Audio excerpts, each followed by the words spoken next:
दोस्तों आज हम बात करेंगे म्यूकोमाइकोसिस के बारे में। और जिसने ये वीडियो देख लिया है, पहली बात तो चाहे कोरोना पॉजिटिव है चाहे नेगेटिव है, म्यूकोमाइकोसिस उसको होगी ही नहीं। दूसरा, अगर शुरू हो गई है तो उसको पहचान के वो साथ की साथ उसका इलाज हो जाएगा। और तीसरा, अगर किसी को म्यूकोमाइकोसिस पूरी तरह हो चुकी है, उस पेशेंट की भी जान बच जाएगी। तो सबसे पहले मैं आपको बता दूं, ये जो आप मेरे हाथ में देख रखे हैं ये म्यूकोमाइकोसिस ही है। अगर इसको आपने पहचान लिया, ये जो गला सड़ा हुआ फल है, तो आप बच जाएंगे म्यूकोमाइकोसिस से और आपको होगी ही नहीं, चाहे कितने मर्जी आपको स्टीरॉयड लगे हैं, और आपकी जान भी पूरी तरह बच जाएगी। तो हम पहले स्टेप के ऊपर ही कि म्यूकोमाइकोसिस हो ही ना, उसके बारे में बात करेंगे। दूसरा, होने लगी है उसको पकड़ के साथ इलाज कर देंगे। तीसरा, हो गई है तो उसको भी मरीज को घर पे रह के हम कैसे ठीक कर सकते हैं। तो दोस्तों वीडियो को लास्ट तक देखिएगा। जिन लोगों ने सब्सक्राइब नहीं किया सब्सक्राइब कर लें। दोस्तों सबसे पहले हम चलते हैं कारण। इसका जो पहला जो हमने बात की है कि हो ही ना, ये सारा राज कारण में छुपा है। म्यूकोमाइकोसिस एक तरह का फंगस है, आपको पहले बता दूं। फंगस होता है कि जीता जागता कीटाणु। ऐसे ये परजीवी हैं जो हमें आँखों से नहीं दिखते हैं, अगर माइक्रोस्कोप से लेंस लगाकर देखें तभी ये दिखते हैं। तो ये जीते जागते कीटाणु हैं, ये कोई मरे हुए कीटाणु नहीं है। तो इसका कारण क्या है? इसकी बहुत सारी प्रजातियां हैं, म्यूकोमाइसीट्स की बहुत सारी प्रजातियां हैं। तो चलते हैं कि पहले ही होने से कैसे रोक दें, उसके लिए कारण होना बहुत ज़रूरी है। जहाँ पे ये जो फंगस है, आपको पता होना चाहिए, जितनी भी रिसर्च हुई है, जहाँ पे हवा कम है, आपने कमरा बंद कर लिया है, बाहर से ताज़ा हवा नहीं आ रही है, तो वहाँ पे ये कीटाणु परजीवी पैदा होने शुरू हो जाते हैं। और एयरबॉर्न है, जो हवा से ये नहीं फैलते हैं, ये मिट्टी से फैलेंगे। जहाँ किसी चीज़ के ऊपर ये कीटाणु लगा हुआ है, उस चीज़ के ऊपर आपका हाथ लग गया है, वो हाथ किसी खाने वाली चीज़ के साथ वो कीटाणु आपके अंदर शरीर में घुस गया है, ये ऐसे ही फैलता है, एयरबॉर्न नहीं है, हवा से नहीं फैलता है ये। और दूसरा इसके बाद है, ये स्टीरॉयड वालों को ही क्यों हो रहा है ज़्यादा? ये आज कीटाणु नहीं पैदा हुआ है, ये बहुत सालों पुराना है, बहुत कई सौ साल पुराना कीटाणु है। हर घर में ये पड़ा हुआ है कीटाणु। बस इस कीटाणु को अपना माहौल चाहिए फैलने के लिए। उसके बारे में क्या बात करेंगे हम, कैसे उस माहौल को पहचान कर घर पे इसके पैदा होने के, बढ़ने के, फूलने करने वाले माहौल के सारे कीटाणु को हमने नष्ट कर देना है उस माहौल का। तो स्टीरॉयड जब हम खाते हैं, हमारे शरीर में भी एक सुरक्षा प्रणाली है कि जैसे ही ऐसा कीटाणु घुसे हमारा शरीर उसको मार देता है। पर कोरोना वाले का इलाज के दौरान जो स्टीरॉयड देते हैं उसको, उससे सुरक्षा जो हमारी प्रणाली है वो ठप हो जाती है, जिससे ये घर पे सभी में है, घरों में, हॉस्पिटल में, आपकी कार में, आपके बेड में, सभी जगह है। ये पहले से ही है, वर्षों से है, सालों से है, बस इसको माहौल मिल जाता है फिर आपको इन्फेक्ट करने का, तो बाहर से नहीं आता है। अब चलते हैं कि ये कैसे इसको ढूंढ के नष्ट करें कि आपके शरीर में ये पहुंच ही ना पाए। रिसर्च में पता लगा है कि जहाँ पे हवा कम होगी वहाँ पे ये परजीवी पनपने लग जाएगा, और ऑर्गेनिक मैटर के ऊपर ही ये परजीवी पनपेगा। ऑर्गेनिक मैटर होता है दोस्तों, जैसे कि सूखे हुए पत्ते हैं, सूखे हुए पत्ते जब गलने सड़ने लगे जाते हैं वहाँ पे ये परजीवी पैदा होता है। सब्जियाँ और फल हैं, जैसे मैंने आपको ये फल दिखाया था, ये गलने लग गया था, काला हो गया था, इसके अंदर म्यूकोमाइकोसिस का जो परजीवी है पनपने लग गया है। सब्जियाँ जो पुरानी हो जाती है, जैसे टमाटर के ऊपर आपने देखा होगा एक काले रंग का दाग लग जाता है, जब पुराना हो जाए, गलना शुरू हो जाए, तो ये म्यूकोमाइकोसिस है। तो ऐसे फल और सब्जियां आप खा रहे हैं, और ये और कब पैदा होता है? जब ये एक दिन से पुरानी हो जाती हैं सब्जियां। जैसे आपने सब्जी तैयार कर ली, आटा तैयार कर लिया, आटा आपने सुबह गूंद लिया 3 दिन का, तो ऐसे ही एक दिन से पुरानी जब चीज़ होने लग जाए उसके अंदर ये कीटाणु पनप जाता है। और पुराना खाना, जैसे पैकेज्ड फूड है, कोई भी ब्रेड, डबल रोटी, आपको पता ही नहीं कितनी पुरानी है, फ्रिज में रखी हुई चीज़ें आप खा रहे हैं पुरानी है, तो ऐसी कंडीशन में उस खाने के अंदर ये परजीवी पनप जाता है। और ख़ास करके सड़े हुए पत्ते, फलों और सब्जियां जब गलने लग जाती हैं, वो काली हो जाती हैं, तो म्यूकोमाइकोसिस ऐसी चीज़ें खा रहे हैं, तो आपको म्यूकोमाइकोसिस होने के चांसेस बहुत ज़्यादा बढ़ जाएंगे। और गंदे कपड़े हैं, आप कपड़े ही नहीं चेंज कर रहे हैं, क्योंकि पसीना भी एक तरह का ऑर्गेनिक मैटर है। चद्दर नहीं अपनी बेड की चेंज कर रहे हैं आप, तो उसके अंदर पसीना लगने से वो चीज़ गीली होके वहाँ पे ये कीटाणु पैदा होने लग जाता है। तो ये भी ध्यान रखना है आपने, कपड़े, अपनी चद्दर, अपनी जो भी आप ओढ़ते हैं, कोई पेशेंट है घर पे है, उसको धूप जरूर लगवानी है, जो हमारे पुराने रीति रिवाज हैं। वाटर लीक्स हैं, जहाँ पे पानी बूंद बूंद गिरता रहता है, जैसे आपकी रसोई का सिंक है, आपका गैस का चूल्हा है, वहाँ पे कुछ ना कुछ खाने वाली चीज़ गिरती रहती है, आप उसको साफ़ नहीं करते हैं। जहाँ पे खाना बनाते हैं उसको साफ़ नहीं करते हैं, जहाँ पे पानी बूंद बूंद करके गिरता रहता है, उस एरिया में आपने देखा होगा फंगस लग जाती है, शैवाल आ जाती है, परजीवी पनपने लग जाते हैं। तो ऐसे पानी वाली जगहों को पूरा सैनिटाइज करना है। खाने वाला जो एरिया है उसको पूरी तरह आपने क्लीन और पूरी सैनिटाइज करना है, चाहे आप नमक से करें, चाहे आप डिटॉल से करें, पूरी तरह साफ़ सफाई रखनी है, गंदगी नहीं कहीं भी होने देनी है।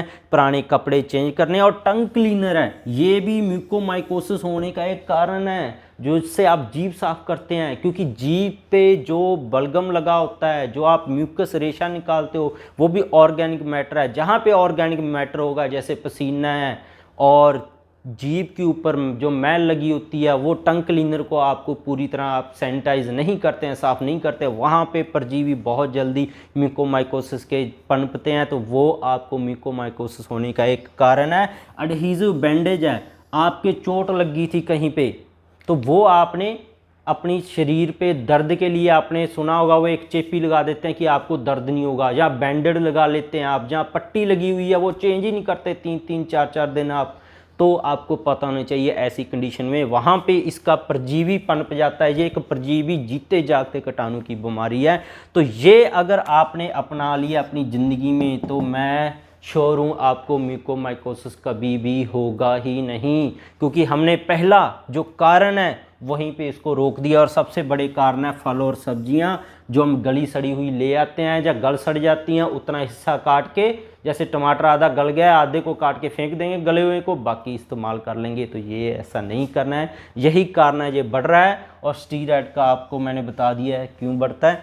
अब चलते हैं कि इसके दूसरे स्टेप पे, आपको हो गया है तब हम करें क्या करें। ये तो हमने इसके कारण जान लिए, काज जान लिए। अब चलते हैं सिम्टम्स।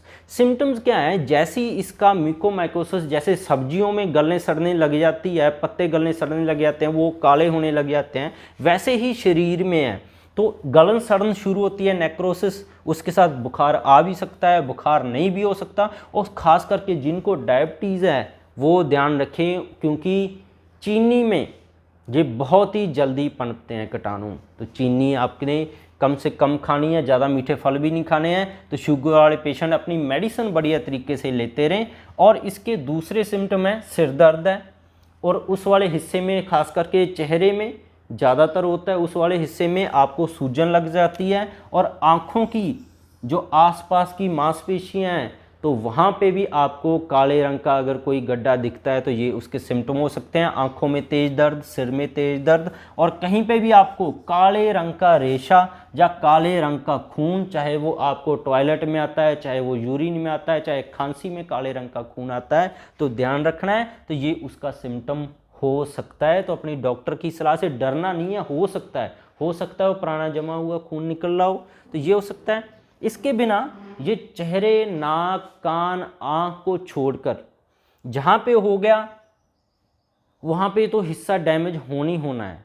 चाहे आँख में ये हो गया तो आँख की निगाह चली जाएगी, कान के अंदर हो गया तो कान की सुनाई देना कम पड़ जाएगा, जो भी हिस्सा होगा वो डेड हो जाएगा, उसको काट के निकालना पड़ेगा। इसी तरह छाती में भी हो सकता है, ये सिर में भी हो सकता है, जीभ में भी हो सकता है, छाले अगर काले पड़ने लग गए हैं, दिमाग में भी हो सकता है, चमड़ी में भी कहीं पे हो सकता है। इसके जो कॉमन सिम्टम है, बुखार है, कफ खांसी है, और दर्द चल रहा है शरीर के किसी हिस्से में, और सांस लेने में जो परेशानी आ रही है, और पेट में और स्टूल में, टॉयलेट जाते हैं, अगर आपको काले रंग का खून निकला है तो अपने डॉक्टर से सलाह ले लें। हो भी सकती है, नहीं भी हो सकती है। अब चलते हैं तीसरे में कि इसको हो गया है अभी, या आपको पहले की भी बात करेंगे। ये जो तरीके हैं ये पहले, दूसरे और तीसरे में अगर आपने ये चीज़ कर ली, पहले आपको होगी नहीं। दूसरा, अगर शुरुआत चल रही है वहीं पे रुक के ठीक होने लग जाएगा। और तीसरा, अगर आपको हो गया है तब भी ये घरेलू उपाय आप अपनाएंगे, होम्योपैथिक मेडिसिन लेंगे, आपको मैं श्योर हूँ म्यूकोरमाइकोसिस से आपके पेशेंट की किसी भी रिलेटेड की जान नहीं जाएगी। तो इसका ट्रीटमेंट क्या है? फ्रेशनेस है। जैसे हमने बात किया है, पुरानी गली सड़ी सब्जियां नहीं खानी है, घर पे पत्ते गंदगी जमा होने नहीं देनी है, घर के अंदर कोई भी चीज़ गीली नहीं रहने देनी है। कहीं पे पानी वगैरह गिर गया उसको अच्छी तरह क्लीन सूखी हुई जगह होनी चाहिए आपके सारे घर में। पुराने कपड़े नहीं पहनने हैं, पसीने वाले कपड़े नहीं पहनने हैं, और जहाँ पे पानी चलता रहता है उस एरिया को डिटॉल से साफ़ करना है। जैसे बर्तन धोने वाली जगह, कपड़े धोने वाली जगह, बाथरूम है, उसकी दीवारें वगैरह डिटॉल आपने एक दिन वहाँ पे छिड़काव करना है। फ्रेशनेस होनी चाहिए और क्लीनिंग आपने कर ली तो पहली जगह पे बिना दवाई के ही आप ठीक हो जाओगे, दवा की ज़रूरत नहीं पड़ेगी। अब चलते हैं होम रेमेडी की तरफ। इसकी होम रेमेडी क्या है? कुरकुमा लौंगा, हल्दी इसका सबसे पहला जो बहुत ही रामबाण दवा है, क्योंकि ये एंटीऑक्सीडेंट होती है। एंटीऑक्सीडेंट क्या होता है कि ये जो ऐसे गलन सड़न में जो कीटाणु परजीवी पैदा होते हैं, एंटीऑक्सीडेंट जिसके अंदर भी तत्व है वो उस गलन सड़न वाले कीटाणु को, फंगस को मार सकता है। तो हल्दी के अंदर ये गुण है। पर कई लोग क्या करते हैं, आधा आधा 1 चम्मच खाने लग जाते हैं, पेट में उनके छाले हो जाते हैं, खून चलने लग जाता है। ऐसा नहीं, 1 से 2 चुटकी ही हल्दी लेनी है और 1 चुटकी इसके अंदर काली मिर्च ऐड कर लेनी है। आधा कप पानी के साथ इसको गुनगुने के साथ ले लें। 1 चुटकी काली मिर्च 2 चुटकी हल्दी के साथ ऐड करने से आपको पता होना चाहिए, रिसर्च हुई है, ये 2 चुटकी हल्दी 1 चम्मच हल्दी के बराबर काम करेगी 1 चुटकी काली मिर्च ऐड करने से। लौंग पेपर आपने इस्तेमाल करनी है 2 से 3 चुटकी, थोड़े से गुनगुने इसी पानी के साथ आपने लौंग पेपर, जिसको हम पिपली मूल बोलते हैं और पेपर लौंगम ही इसको बोल देते हैं, पिपली मूल का पाउडर आपको मिल जाएगा। और तीसरा, सिनामन जो दालचीनी है, दालचीनी भी ऐसे गलन सड़न की वजह से, जगह से, कहीं से भी आपको ऐसी कीटाणु परजीवी आपके अंदर घुस गया है उसको मारने का दम रखता है। क्योंकि आपको पता होना चाहिए दालचीनी के अंदर कैम्फर होता है, कपूर, जहाँ पे कपूर होगा वहाँ पे फंगस जी ही नहीं सकती। तो इसलिए कपूर नहीं खाना है, इससे डेथ हो जाती है। दालचीनी के अंदर इतनी कम मात्रा में कपूर होता है कि आपके शरीर के अंदर जितने भी ऐसी परजीवी हो वो कपूर उसको मार देता है, और ये पूरा सेफ भी है, ये डायरेक्ट नहीं खाना है। सिनामन दालचीनी आप 3 से 4 सेंटीमीटर का टुकड़ा अपने मुंह में रखें और उसको चूसें, 3-4 घंटे आपको आराम से लग जाएंगे। ये आपने डेली करना है तो आपको होगी ही नहीं ब्लैक फंगस। हो भी गई है तो ठीक हो जाएगी। और होम्योपैथिक मेडिसिन के बात करें, क्रियोजोटम 30 एक होम्योपैथिक मेडिसिन है जहाँ पे ऐसी काले रंग की गलन सड़न लग जाए किसी भी हिस्से में, चाहे फेफड़े में, चाहे आंत में, चाहे नाक में, चाहे कान में, चाहे आंख में, वहाँ पे ये ख़त्म कर सकती है। जिंकीगो बाइलोबा एक मदर टिंचर है, ये भी एक तरह का एंटीऑक्सीडेंट है, इसकी 5-5 बूंद दिन में 3 बार लें। और क्रियोजोटम 30 को 40 नंबर की गोली के ऊपर तैयार करवा लें, सीधी लिक्विड कभी ना लें, इसको 2-2 गोली दिन में 4 बार लें। और ग्रेफाइट 30 एक मेडिसिन आती है, ये भी ऐसे काले रंग की जो गैंग्रीन होता है, गलन सड़न होती है, उसको ठीक कर सकता है। और ग्रेफाइट 30 की आप हफ्ते में 3 से 8 डोज ही लें, लगभग 1 डोज हर रोज़ लें। सुबह खाली पेट 2 गोली जीभ पे रखें, दवा चूस लें। और ऊपर लगाने के लिए किसी को होगी है मिथाइलन ब्लू, जो नीली दवा आती है, बहुत ही सस्ती है, हर जगह मिल जाती है, आपको पूरा लाभ देगी। तो ये ऐसी दवाइयाँ हैं कुछ, तो अगर ये आपको नहीं मिल रही हैं, कोई ज़रूरी नहीं है, आप ये होम रेमेडी कर लेंगे तब भी आपको 100% रिजल्ट मिलेंगे। दोस्तों होप है आपको पूरा समझा हो गया होगा कि ब्लैक फंगस है, म्यूकोरमाइकोसिस को कैसे हम ठीक कर सकते हैं, चाहे पहली स्टेज में है, चाहे दूसरी में है, चाहे तीसरी स्टेज में है। तो दोस्तों सभी के साथ ज़रूर शेयर कीजिए ताकि सारे लोग इसको होने से पहले ही रोक दें, नहीं तो तीसरे नंबर पहुंच के ही सभी लोग इलाज करते हैं। होने से पहले ही रोकें। वीडियो को जरूर अपने दोस्तों तक शेयर करें, सभी तक। तो इसके बिना भी मेरे चैनल पर बहुत सारे हेल्थ टॉपिक्स पर वीडियोज़ हैं, गठिया, allergy, asthma, cancer, brain tumour, heart के किसी के वालों कमज़ोर हैं, हार्ट के कोई ऑपरेट कराने जा रहा है, उसको कुछ ऐसी बीमारी है, उसका हम कैसे बिना ऑपरेशन के इलाज कर सकते हैं, घुटने हम कैसे बिना बदलवाए इलाज कर सकते हैं, कैसे हम थायराइड का परमानेंट इलाज कर सकते हैं, डायबिटीज़ का परमानेंट इलाज कर सकते हैं, सभी वीडियोज़ हैं मेरे चैनल पर जाकर देख सकते हैं। वीडियो को लाइक और शेयर करना मत भूलिएगा। मिलते हैं कल फिर नई वीडियो के साथ। बहुत बहुत शुक्रिया।